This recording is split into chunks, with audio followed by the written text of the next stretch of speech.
আসসালামু আলাইকুম রহমতুল্লাহি অবরকাতুহ। সম্মানিত দর্শক, রাজনীতি থেকে আওয়ামী লীগের আলোচনা কোনো অবস্থাতেই বাদ দেওয়া যাচ্ছে না। প্রধান উপদেষ্টা ডক্টর মোহাম্মদ ইউনূস তিনি যেভাবে বলছেন যে ফ্যাসিস্টকে আর ফিরে আসতে দেওয়া হবে না, এক। দুই নম্বর হলো যে আওয়ামী লীগের মতো একটা ফ্যাসিস্ট দলকে বিদায় করার জন্য ১৬টি বছর আমাদেরকে অপেক্ষা করতে হয়েছে। তো আগামীতে যদি এরকম কোনো ফ্যাসিস্টের উদ্ভব হয়, সেক্ষেত্রে জাতিকে যেন ১৬ বছর অপেক্ষা করতে না হয়। এজন্য যেভাবে সংস্কার দরকার, পরিবর্তন দরকার, আইন দরকার, কানুন দরকার, যেভাবে স্টিম রোলার দরকার, কঠোর হওয়া দরকার, সবই তিনি করবেন। এই হলো তার মোদ্দা কথা। তার যারা সহযোগী রয়েছেন, তার পক্ষে যারা কথাবার্তা বলেন, তাদের মুখে দৈনিক যদি ১০০টি কথা হয় রাজনীতির কথা, সেখানে দেশ নিয়ে তেমন কোনো কথাবার্তা নেই, এনসিপি নিয়ে কোনো কথাবার্তা নেই, বিএনপি নিয়েও কোনো কথাবার্তা নেই। কেবলই মাত্র Awami League, Awami League, Awami League. Sheikh Hasina, Sheikh Hasina, Sheikh Hasina, fascist, fascist, fascist. এর বাইরে যারা সরকারের যাকে বলা হয় মাউথ স্পিচ হিসেবে কাজ করেন, তারা তো সবাই, মোরালের সবাই আওয়ামী লীগের যত কুৎসিত ভাষায় গালাগাল দেওয়া যায় সেভাবে গালাগাল দিচ্ছেন। এবং এই গালাগালির মধ্যে সেই কি বলবো, টেকনাফ থেকে তেঁতুলিয়া পর্যন্ত গত ১০ মাসে সবচেয়ে বেশি যে নামগুলো উচ্চারিত হয়েছে, তার মধ্যে ১ নম্বর হলো আওয়ামী লীগ, ২ নম্বরে শেখ হাসিনা, ৩ নম্বরে শেখ মুজিব বা বঙ্গবন্ধু। এখন এগুলোর প্রতিক্রিয়া কী, এগুলোর ফলাফল কী হতে পারে, সেগুলো নিয়ে আলোচনা করব। কিন্তু মার্কেটিংয়ের ভাষায় একটা কথা আছে, একটা স্লোগান আছে, সেটা হলো যে যে কোনো প্রচার এবং প্রোপাগান্ডা, সেটি নেতিবাচক হোক কিংবা ইতিবাচক হোক, আলটিমেটলি বা শেষ পর্যন্ত যার বিরুদ্ধে বা যার পক্ষে প্রচারণা চালানো হয়, ওটা মূলত তার পক্ষে চলে যায়। যেমন ধরুন আমার বিরুদ্ধে কেউ বলল রনি খারাপ, রনি খারাপ, রনি খারাপ। একটা সময় মানুষ আগ্রহ হবে যে দেখি লোকটাকে নিয়ে এত খারাপ কি বলছে, একটু খোঁজ খবর নেই। দেখেন, আমি যদি সত্যিকার অর্থে খারাপ হয়ে যাই, তখন এই সমাজে কিন্তু ভালো মানুষের চেয়ে খারাপ মানুষের সংখ্যা বেশি। তারা দলে দলে আমার কাছে আসবে, এসে বলবে যে এইরকম নেতাই আমাদের দরকার, আপনার তাগত আছে, শক্তি আছে। এবং এইভাবেই প্রচারণার ফলে আমাদের পাক ভারত উপমহাদেশে হাজী মাস্তান, দাউদ ইব্রাহিম, ছোট শাকিল, ছোট রাজন তৈরি হয়েছে। এইভাবে ঢাকা শহরে সুইডেন আসলাম, টোকাই সাগর, মুরগি মিলন তাদের তৈরি হয়েছে। এর কারণ হলো ওই নেতিবাচক প্রচারণা। মানে আমি সেই ৮০-র দশকের সবচেয়ে ভয়ঙ্কর একজন ছাত্রনেতা, মানে যার ভয়ে বাঘ এবং মহিষ এক ঘাটে পানি খেত।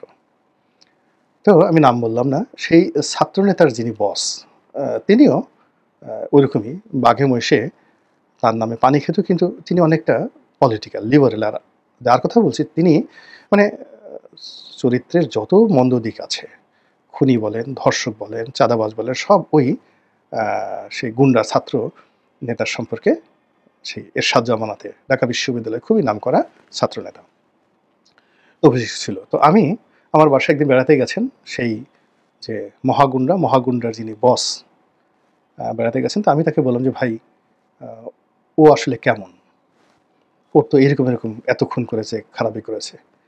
উনি বললেন যে একেবারে বেগু ভুয়া, ও জীবনে একটা মুরগিও জবাই করেনি কখনো। মুরগির রক্ত দেখলে ছটফট ছটফট করে সে মানে আত্মহত্যা করার মতো অবস্থা হয়ে যেত, এরকম একটা ছেলে। তো তাকে বানিয়ে দেওয়া হয়েছে বাংলাদেশের সর্বকালের সেরা গুন্ডা। এবং সে যদি কোথাও টেলিফোন করত, সঙ্গে সঙ্গে সেখানে কান্নার রোল পড়ে যেত।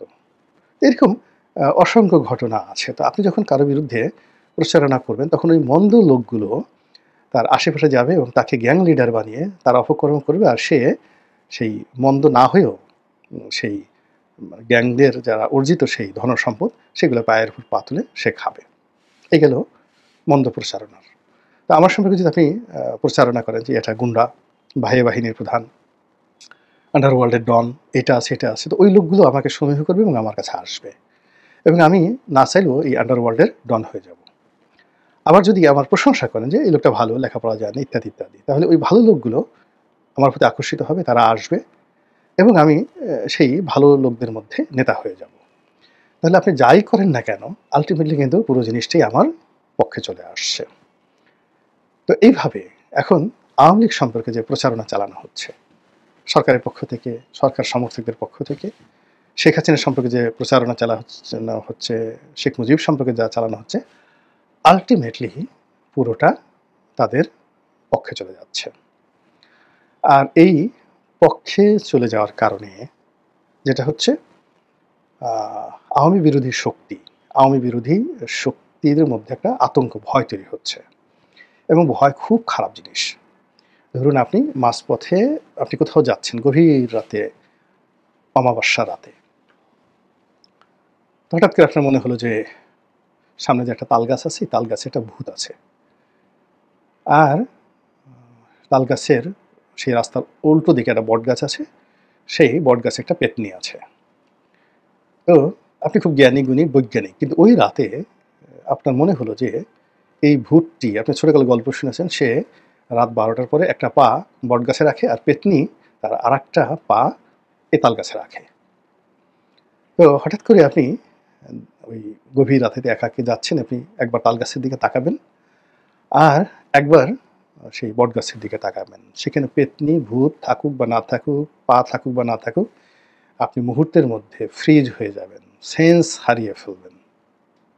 এটাই হলো সত্যিকার অর্থে বাস্তবতা।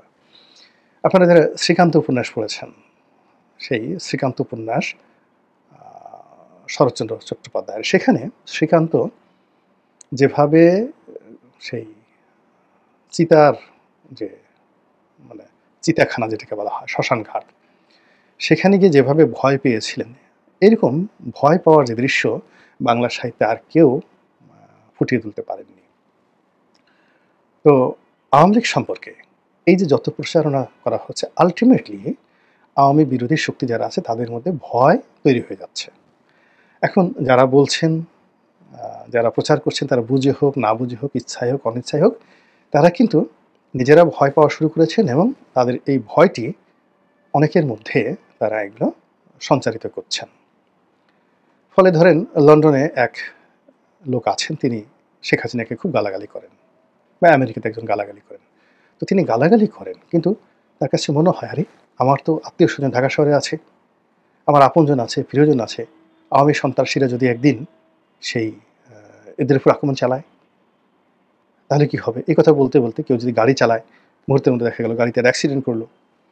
কেউ যদি ডাক্তার ইঞ্জেকশন দেয়, দেখা গেল যে মানুষের ইঞ্জেকশনের পরিবর্তে পশুর ইঞ্জেকশন দিয়ে ওরা মানুষটিকে মেরে ফেললো।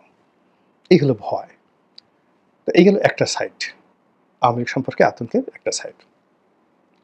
অন্যদিকে যেটা হচ্ছে যে আওয়ামী লীগের যেই লোকগুলো অবদমিত ছিল, আপনি যে কোনো একটা অপরাধ, সেটা জেনা হোক, ব্যভিচার হোক, চুরি হোক, ডাকাতি হোক, এটা যখন বারবার আপনি তাকে খোঁটা দিবেন যে তুই চোর, তুই চোর, তুই চোর, তুই ডাকাত, তুই ডাকাত, তুই ডাকাত, তারপরে শরীয়তে বিচার করবেন, বিরাট গ্রামে একটা যাকে বলা হয় বিচার বসালেন, চোরকে পিঠমোড়া করে গাছের সঙ্গে বেঁধে জুতো পিটা করলেন, তারপর শেষে জুতোর মালা গলায় দিয়ে তাকে সারা দেশ ঘোরালেন।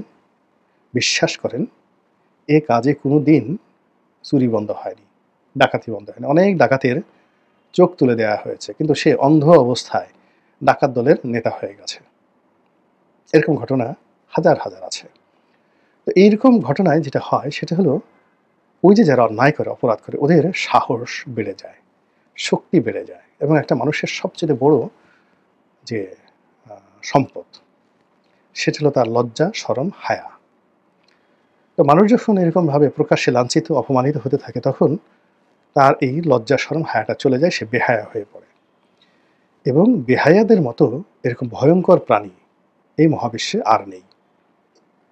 সাপ বলেন, শকুন বলেন, ঈগল বলেন, প্রকৃতির যত হিংস্র প্রাণী আছে তাদের মধ্যে বেহায়া যদি হয়, সেটা পশু হোক, পাখি হোক বা মানুষ হোক, যার লজ্জা শরমটা চলে গেছে, তার মতো ভয়ঙ্কর প্রাণী আর হতে পারে না।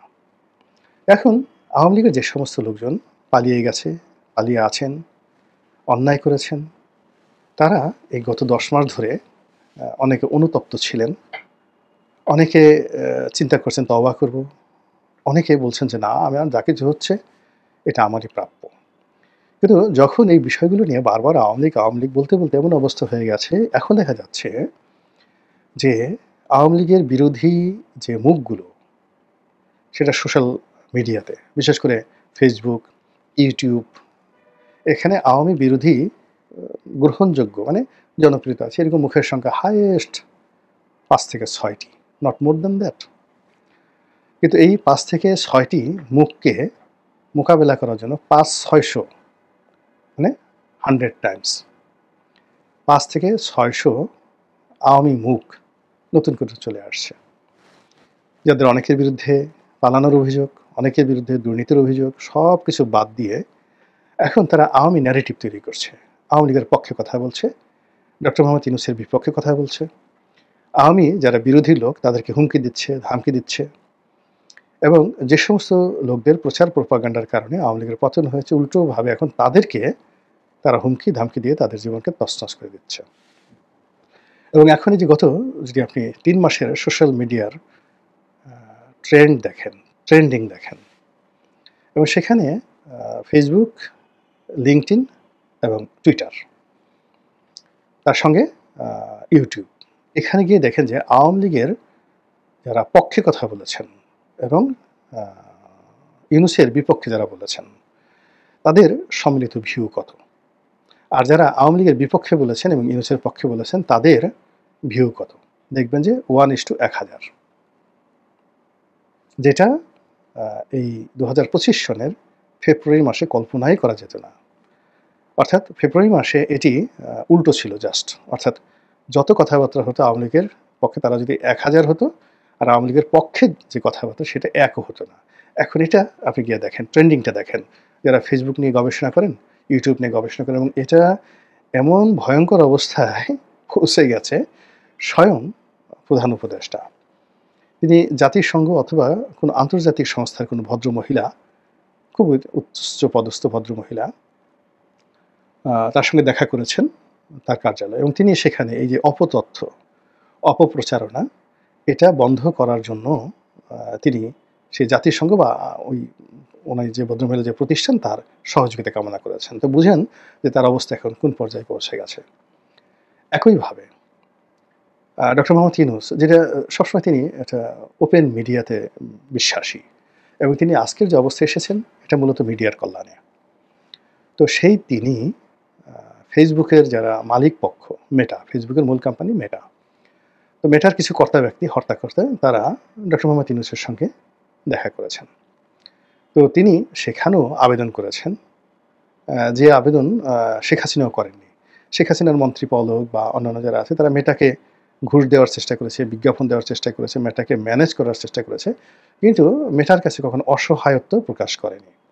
কিন্তু ডক্টর মোহাম্মদ ইউনূস মেটাকেও খুব অনুনয় বিনয় করে, আমি মুরব্বী মানুষ, এরকম একটা জায়গাতে আসছি, যা কিছু হচ্ছে তোমরা আমাদেরকে সহযোগিতা করো। এবং আমেরিকান যে কোম্পানি, এগুলো তারা কিন্তু সাধারণত মজা নেয় যখন আপনি মেটা বা ইউটিউব, সেখানে কোনো একটা বিষয় আপনি ট্রেন্ডিং করতে পারেন, কোনো একটা মতাদর্শকে, যে মতাদর্শের ফলে মানুষের মনে ফেয়ার অ্যান্ড গ্রিড তৈরি হয়, লোভ এবং ভয়।